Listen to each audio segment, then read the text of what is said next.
Chain কিন এই মেয়েটি চীনের হুবেই প্রদেশের ২৫ বছর বয়সী একজন কন্টেন্ট ক্রিয়েটর, যিনি শুধুমাত্র নিজের দাঁত ব্যবহার করে গাজর থেকে অবিশ্বাস্যভাবে বিস্তারিত ভাস্কর্য খোদাই করে লক্ষ লক্ষ মানুষকে হতবাক করে দিয়েছেন।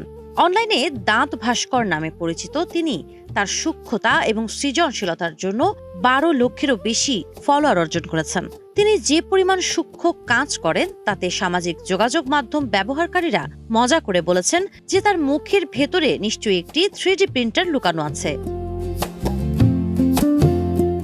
তার সবচেয়ে উল্লেখযোগ্য সৃষ্টিগুলোর মধ্যে রয়েছে চীনের মহাপ্রাচীরের একটি ক্ষুদ্র সংস্করণ, যা কামড়ে আকার দিতে প্রায় ১ সপ্তাহ সময় লেগেছিল, ইয়েলো ক্রেন টাওয়ার এবং জটিল নকশার পরিধানযোগ্য ফিনিক্স পাখির মুকুট।